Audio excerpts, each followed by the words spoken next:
Right. Because there's a lot of people that are afraid of the reprisal, they're afraid of getting attacked, and they'll silently, when they're amongst friends, going, "What the fuck is going on? Like, what is going on?" Yeah. And those people, that's going to be responsible for the red wave. I think the red wave that's coming is going to be like the elevator doors opening up in The Shining. Do you remember earlier this year, people early on in Biden's presidency, the midterms were somewhat of a topic, but people were skeptical, like, oh man, if they did this, if they're able to get the election, grab and snag the election for themselves in this way, whether you believe like it was secured or not, Ben Shapiro thinks or says vehemently it was. Tim Pool said he kind of says it tongue in cheek, because he says the whole sentence, so he might be showing skepticism, but he's implying that he doesn't believe the whole story when he sarcastically says the whole the election was completely 100% free and fair and whatnot. But this red wave now it seems so realistic the closer we get to it.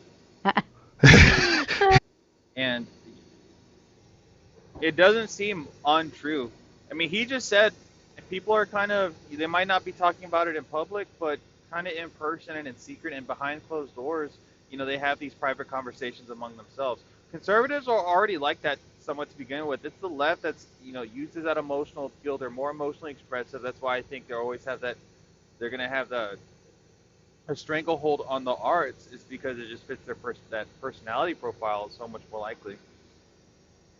And they're much more likely to express and voice, their political frustration. Whereas, we have these sleeping giants and this quote-unquote silent majority, if you want to believe that. It's, assuming those things the way they are, it's like, it's weird. It's like we're expecting a surprise red wave, in a way. Or at least if you listen to mainstream media, it's like they're not even hinting at the red wave. They try to diminish their own shortcomings, like on the economy, on these social issues and whatnot. Just like Jim Pool was saying, hey, they're focusing on abortion way too much. They're trying to focus that like that's the main evil that's happening right now. I mean, while people are like hungry and they can't even drive, to get to work with the current gas prices, diesel trucks, everything's more expensive. In terms of maintenance of a truck. Truck parts. You have less people getting into the trucking industry. You have less bank loans getting issued out. Because of that, it's riskier. Less people qualify. You have more these owner operators that make up the majority of the fragmentation of the trucking and transportation industry is bleeding out, leaving these large incumbents who tend to favor like the large, like M&M, Quaker Oats, Hershey's, like the Stevens transportation. So with gas, the barrel of oil's prices going up, gas is going to go up. It's a direct hit to consumers. And the secondary effect is, hey, moving the stuff is actually going to require these companies, these corporations, to sell it at a higher price. And that's going to be the secondary effect. That's what I think. I think people are just like, what the fuck are you saying? They're making Republicans. I don't know how they're doing it. I had a family member who's a boomer and a diehard liberal, and they told me when I was home this summer that they would vote for DeSantis, and I'm like, how did you lose this person? Yeah.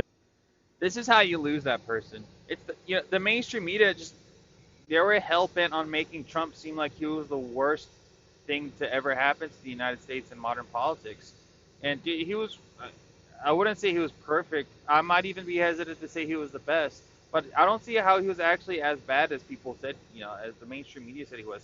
CNN, MSNBC, CBS, ABC, all these networks, they really just leaned on the idea that he was racist, xenophobic, homophobic. And while they're saying those things, it's like they don't realize, or it's as willful ignorance, that they're, by proxy, labeling half the American population as that too.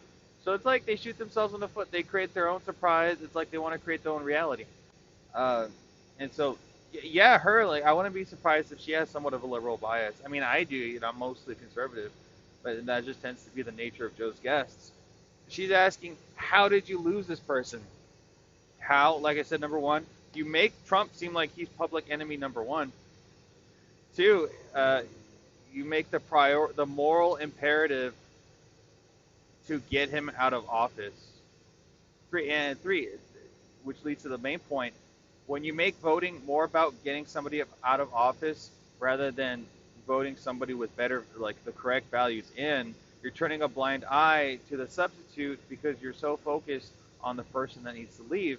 That's how somebody who's more power, corrupt and power bent and actually, has no values and just does whatever the puppet masters say, come in and make things worse and, make things better for these rich oligarch corporate Democrat corporations. Like, these corporations vote Democrat because they like recessions. Good reason to be printing money like there's no tomorrow. They tag out these loans, they get in these debt, and whereas they know, hey, inflation hurts the average person because it reduces the purchasing power of the dollar. Well, it reduces the value of a dollar, your ability to purchase it if you have it, but if you owe it, it actually reduces the amount of money you owe. I mean, in terms of like the total magnitude of numbers, like, you still owe that, but with inflation and when everything kind of more gets to that economic equilibrium, it reduces the power of that debt as well. That's why that phrase you hear, if you follow some of the same channels I do, it's like more millionaires are made in recessions than non-recessions, and it's because of that. So that's how you lose those people.